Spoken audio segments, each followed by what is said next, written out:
Assalamu alaikum နော်အဲ့တော့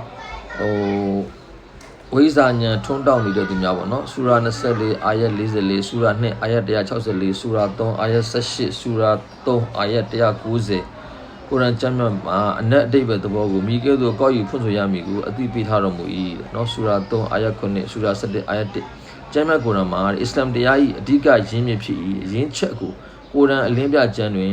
ကဏ္ဍ17အပိုက်1အားနှင်းဆို၍ဂါဆရာကြီးဂါစီကအောက်ပါတိုင်းအလင်းပြထားပါတယ်အနက်အဓိပ္ပာယ်များကတိကျမှန်ကန်လှ၏ပြေဝစုံလင်လှ၏ရှင်းနောက်အစဉ်ပြေမှုအနက်သဘောချင်းစန့်ကျင်မှုအလင်းမရှိဖောက်ပြန်ချူရင်းယုတ်တိကင်းမှုအစုံတရာအလင်းမရှိဤကျမ်းမြတ်တွင်နှုတ်ပယ်ရန်လည်းမရှိဖြစ်ဆွက်ရန်လည်းမရှိချိန်ခွင်ရှာပမာတက်မှတ်လှ၏ကုရ်အာန်ကျမ်းမြတ်တွင်ပါရှိသောအခြေခံသဘောတရားများအခြေခံစည်းမျဉ်းများဤဥပဒေများအကျင့်စာရိတ္တများကျင့်ရန်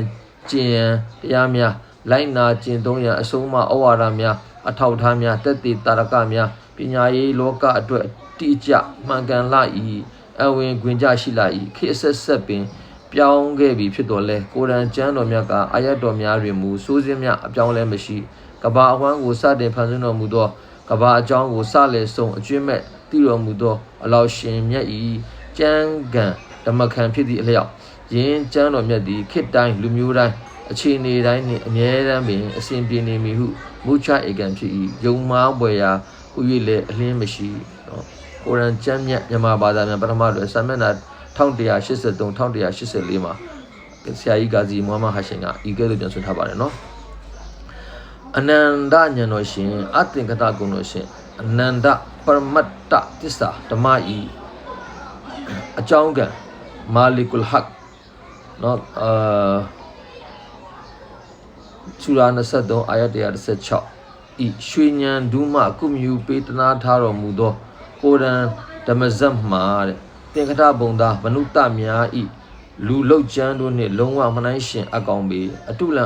အနှိုင်းမဲ့အသင်္ကတကုဏ္ဏရှင်မှမိမိဤဖန်ဆင်းကံမဟာလူသားပုဗ္ဗိုလ်သူများအားတည်တံ့ရွေးချယ်ကထိုကုရ်အာန်ကျမ်းကိုဆရာမကူသည့်တယံမူဉဏ်ဝဟီရွှေဉဏ်တို့ဖြင့်ပေးတနာတော်မူ၏နော်ဆူရာ10အာယတ်1ဆူရာ4အာယတ်166ဆူရာ42အာယတ်51 52ဆူရာ53အာယတ်10ဆူရာ31အာယတ်2ဆူရာ36အာယတ်2ဆူရာ32အာယတ်3ဆူရာ35အာယတ်32ဆူရာ2အာယတ်69ကုရ်အာန်ကျမ်းမြတ်တွင်မဟာဓမ္မကြီးအားယင်းကုရ်အာန်ကျမ်းနှင့်သာလျှင်အတိအလိမ္မာဉာဏ်ပညာကိုအလောရှင်မြတ်ကချီးမြှင့်ထားတော်မူကြောင်းအတိအလင်းပါ၏ဆူရာ2အာယတ်